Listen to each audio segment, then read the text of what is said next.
নমস্কাৰ বন্ধুসকল, গোপুৰ ব্লগ সজাই চেনেললৈ আপোনাক সকলোকে স্বাগতম জনাইছো। আৰু আজিৰ যেটো ভিডিঅ মই লৈ আহিছো এটো মুখ্যমন্ত্ৰী আত্মনিৰ্ভৰ আঁচনি মানে CM-RRR আন্ডাৰত যিবোৰ স্কিম আছে, যেটো স্কিম আছে যেটো আন্ডাৰত আপোনালোকে এপ্লাই কৰিছে বা যিবোৰ মানুহৰ ৰিজেক্ট হৈছে, কি কাৰণত ৰিজেক্ট হৈছে, মই সেই বিষয়ে আজি আলোচনা কৰিম। আৰু অহা 5 তাৰিখৰ পৰা যে আপোনালোকে মুখ্যমন্ত্ৰী আত্মনিৰ্ভৰ আঁচনিত আপোনালোকে পুনৰ যিবোৰ মানুহৰ ৰিজেকশ্যন হৈছে বা যিবোৰ মানুহ নতুনকৈ এপ্লাই কৰিব, আপোনালোকে 5 তাৰিখৰ পৰা ৰেডি হৈ থাকক আপোনালোকে এপ্লাইটো কৰিবৰ কাৰণে।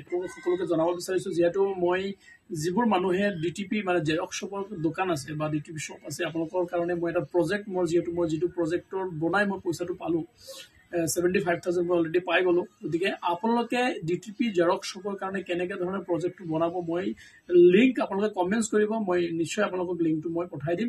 তাৰ পৰা গৈ আপোনালোকে এজ ইট ইজ সেম অকল আপোনালোকৰ নামটো চেঞ্জ কৰিব, বাকি ফাদাৰ্স নেম চেঞ্জ কৰিব, আপোনাৰ এড্ৰেছটো চেঞ্জ কৰিব, বাকি এজ ইট ইজ বনাই দিব DTP জেৰক্স শ্বপৰ কাৰণে। আৰু যদি কাৰোবাৰ কোনো প্ৰজেক্ট বনোৱাৰ অসুবিধা হৈ আছে মোক কমেণ্টছ কৰিব, মই যিমান পাৰোঁ আপোনালোকক ইষ্টিমেটটো মই মিলাই দিবলৈ চেষ্টা কৰিম যাতে এইবাৰ আপোনালোকৰ ৰিজেক্ট নহয়। গতিকে সকলোকে মই পুনৰ জনাব বিচাৰিছোঁ যে আপোনালোকে যোনে যোনে মুখ্যমন্ত্ৰী আত্মনিৰ্ভৰ অসম যিটো স্কিম আছিলে এই স্কিমটো আপোনালোকে লাভ কৰা নাই, আপোনালোকে ইতিমধ্যে 5 তাৰিখৰ পৰা আকৌ ওলাব এপ্লাই।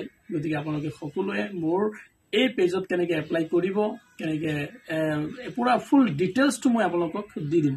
গতিকে সকলোকে অনুৰোধ কৰিছোঁ আপোনালোকে গোপুৰ ব্লগ সজাই চেনেলটো ছাবস্ক্ৰাইব কৰি ৰাখিব, যাতে মই অতি সোনকালে আপোনালোকৰ বাবে 5 তাৰিখত মানে ফুল ভিডিঅ' মই আপোনালোকৰ বাবে লৈ আহিব, কেনেকৈ এপ্লাই কৰিব, কেনেকৈ প্ৰজেক্ট ছাবমিট কৰিব আৰু কেনেকৈ প্ৰজেক্ট বনাব। গতিকে আজিলৈ ইমানেই। গোপুৰ ব্লগ সজাই চেনেলটো ছাবস্ক্ৰাইব নিশ্চয় কৰিব। ধন্যবাদ।